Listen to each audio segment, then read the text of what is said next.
Hi, this is Coach Carly with BTY. Here at BTY, we're interested in improving the quality of your movement first and foremost before we add a lot of load and volume and intensity on top of those movements. So one of the main movement quality variables that we like to look at is posture. Posture is important for a lot of reasons.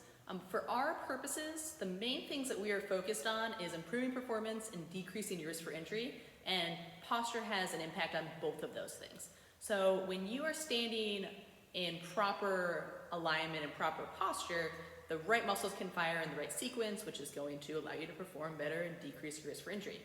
When you are not aligned, however, then the right muscles can't fire in the right pattern. So take kind of the typical seated posture where your hips are tilted forward here, you have that big sway in your back. In this position, you can do all the core and glute exercises you want.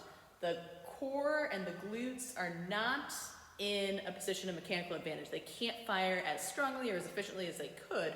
What can fire really strongly here is your back and your hips, the muscles in your back and the muscles in your hips. And where a lot of people tend to have pain, especially if they have a job that they're sitting a whole lot, is in their back or in their hips. It can even work its way down to the knees because in this forward tilted posture, all the force is going forward here, and a lot of that stress is going to go to the knees instead of having the bigger muscles take more of that load.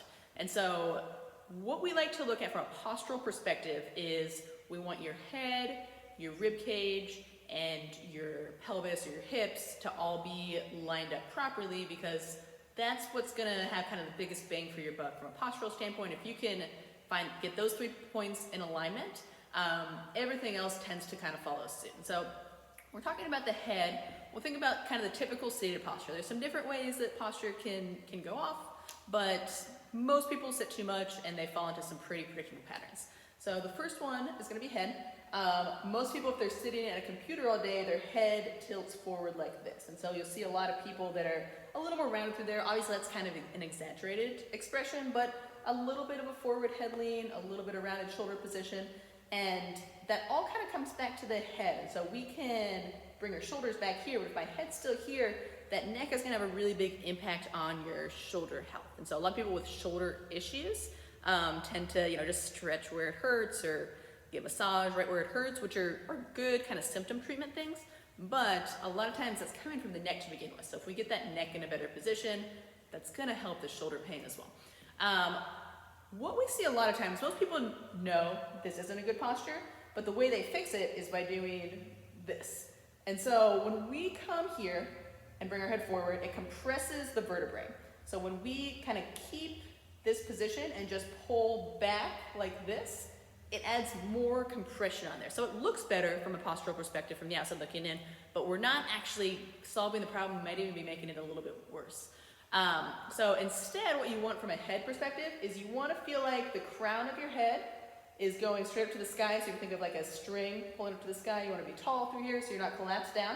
And you want to feel like you're trying to make a double chin with your chin. So you're kind of pulling in here a little bit more instead of letting your chin jut out there.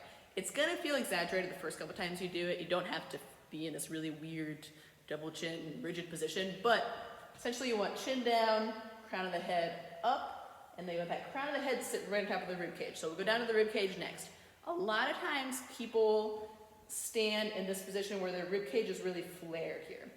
And so it's kind of hard to see with my sweatshirt, but if you think of like this being your ribs, a lot of people, their ribs are kind of flaring out this way, and at least kind of that sway back position. And so we want head up, but rib cage down. And so the easiest way to kind of find that rib cage position is to use your breathing. And so your breathing is going to tie into your posture a whole lot. It's actually another one of the movement qualities that we work on a lot here. But if you take a deep breath in, put your hands on your rib cage here, take a deep breath into your hands, and then blow all that air out, you should feel those ribs going down. What we want from a rib and hip perspective is you want to feel like your rib cage and your hips stay connected here. Not in a rounded position necessarily. We still want to be tall through here, but we don't want to be swayed here. So we want rib cage down, hips tucked underneath, which brings us to the hips next. Most people have this forward sway in their hips. So if you think of your hips like a bucket of water, instead of being a bucket that's not spilling water out here, most people have their bucket spilling water out the front, so their hips are tilted forward like this. And so we want to bring hips back underneath. So if you can think of just kind of scooping under here, it's a hard thought, it's a hard feeling for a lot of people to get. So a lot of times it helps to actually put your hands on your hips and feel like this pointer finger comes up towards your rib cage, those thumbs go down towards the back of the knee.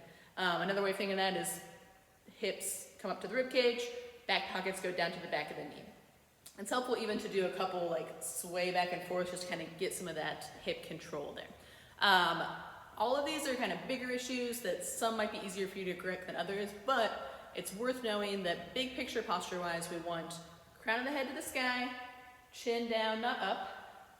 We want rib cage down, not flared up, and we want hips kind of scooped underneath here a little bit more, not swayed back this way. If you want more fitness tips like this or sports drills to do, subscribe to our YouTube page, and we will see you next time.